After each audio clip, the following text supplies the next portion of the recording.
On day one, I sealed a living micro-jungle inside this tank, wondering which predator or prey would survive its brutal hidden war. The forest floor stabilized first, moss absorbing moisture and creating perfect shelter pockets for whatever creatures would soon inhabit this world. I introduced springtails as the first prey species, tiny decomposers that would unknowingly become the foundation of every future hunt. Isopods soon followed, slow but armored, grazing across decaying leaves and forming the second fragile tier of this new ecosystem. Humidity spiked within hours, turning the tank into a dense fog chamber, ideal hunting conditions for the predators I plan to release. Then arrived the first predator, an assassin bug, patient, calculating, equipped with a... To balance the arena, I released a mantis nymph, its still-growing body hiding a future ambush specialist destined to reshape the hierarchy. Both predators remained unaware of each other, carving their own territories through dense vegetation, where the slightest vibration meant life or death. Meanwhile, springtails multiplied at explosive speed, forming swarms that triggered the first signs of ecological imbalance within the tank. Sensing the surge in prey scent, the assassin bug began its first careful stalk, antennae reading vibrations like living radar. The mantis prepared silently, grooming its raptorial forelegs, a ritual sharpening before the violent ambushes it would soon unleash. A massive springtail migration began across the moss fields, drawing both predators toward the same hunting ground for the first time. The assassin bug struck first, impaling a springtail with ruthless accuracy, injecting enzymes that dissolved its prey within seconds. The movement caught the mantis's attention, triggering its predatory reflexes as it turned sharply toward the assassin bug's hunting zone. Step by step, the mantis advanced, scanning for opportunity, not knowing it was approaching a predator equally designed to kill.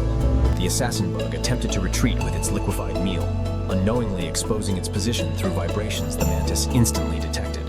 The mantis lifted its forelegs into striking position, preparing for a confrontation that could shift the balance of this entire micro-jungle. For the first time, predator met predator, two silent hunters sharing the same kill zone, each assessing the other's next move. A sudden springtail eruption shattered the standoff, flooding the space with prey, igniting a chaotic chase neither predator expected. The mantis snapped first, catching a mid-air springtail with perfect precision, marking the jungle's first successful. By day 21, a lone beetle climbed the moss ridge, searching for weaknesses in the growing prey population hidden below. Springtails formed tight clusters, their rapid jumping becoming the only defense against the increasing number of predators moving in. A predatory beetle plunged into the leaf litter, scattering debris as it attempted to corner a cluster of helpless springtails. From a dark bark crevice, a mantis nymph emerged, its posture already signaling a new apex hunter entering the ecosystem. The mantis locked onto a beetle below, moving with slow, calculated precision to remain hidden within the branch's tangled silhouettes. The beetle froze as subtle vibrations signaled danger, its antennae sweeping the air in a desperate attempt to locate the hunter. And, in a flash, the mantis thrust forward, its raptorial arms snapping shut with deadly precision around the beetle's hardened shell. The beetle thrashed violently, but the mantis held firm, its grip tightening as the micro-jungle witnessed another inevitable loss. Within hours, ants swarmed the fallen carcass, stripping nutrients with mechanical teamwork and recycling death back into the ecosystem's cycle. As decomposition began, tiny fungal spores burst into the air, accelerating the breakdown and feeding the soil beneath the conflict. A centipede emerged next, its slow, deliberate motions revealing a patient predator ready to challenge the mantis's new dominance. The mantis raised its head, immediately detecting the shifting energy below as the centipede approached with chilling confidence. Weaving through the moss, the centipede's many legs worked in perfect unity, propelling it toward the mantis like a silent assassin. The mantis shifted to a higher perch, using elevation to maintain tactical superiority while monitoring every one of the centipede's steps. Beneath the brewing clash, ants established a new trail, unaware their expanding roots placed them between two apex predators. Without warning, the centipede lunged upward, attempting to grab the mantis's hind leg in a surprise assault fueled by pure instinct. The mantis swayed aside just in time, the centipede's jaws missing by millimeters as bark fragments exploded across the scene. The ants scattered in panic, their once organized trail collapsing into chaos as the battle between giants erupted above them. Striking back, the mantis dove from its vine, extending its claws in a decisive attempt to end the centipede's rising challenge.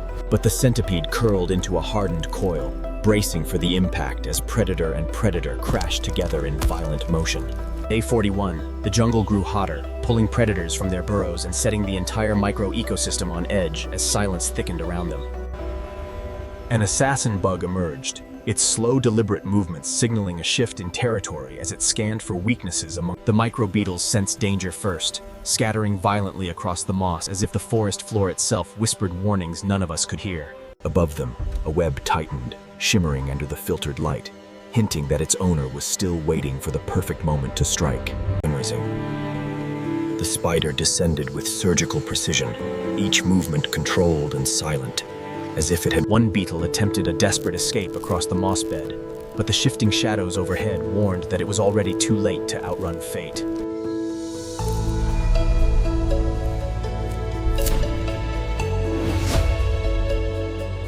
Its fangs delivered venom instantly, starting the internal breakdown that would convert the struggling beetle into a liquid meal over the next few hours.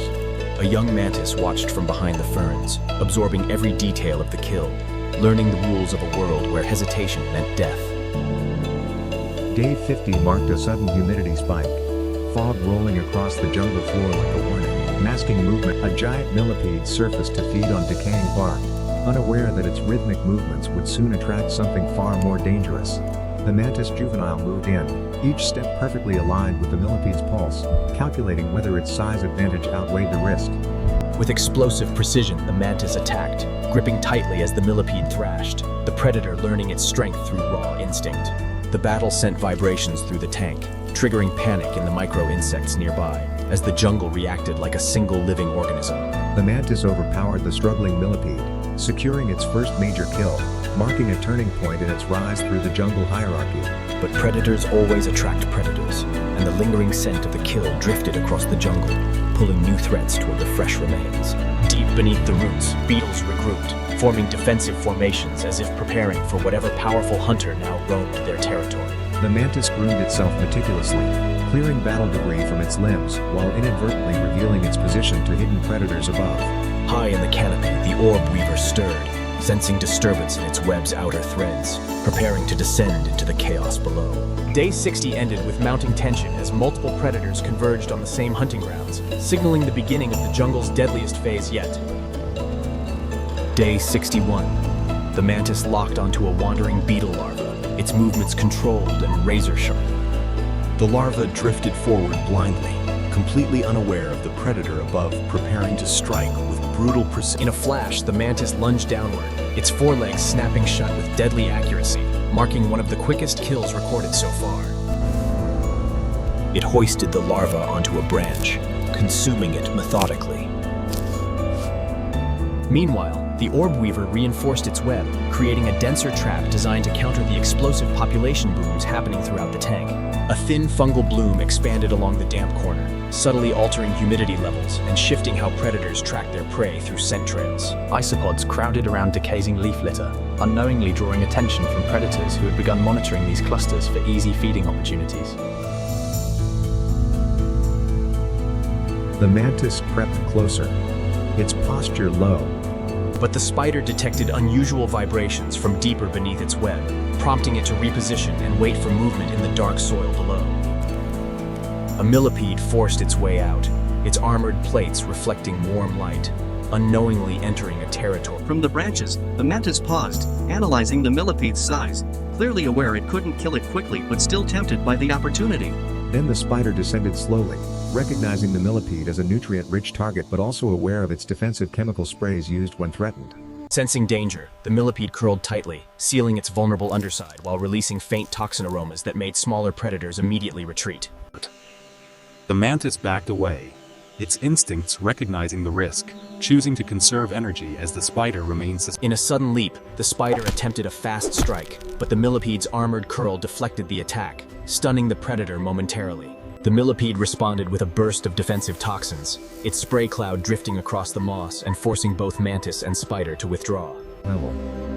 The mantis climbed higher into the canopy, its caution heightened as predator-prey interactions grew more unpredictable within the den. The spider retreated to its web, repairing torn silk strands while adjusting tension points to prepare for increasingly violent encounters within the tank.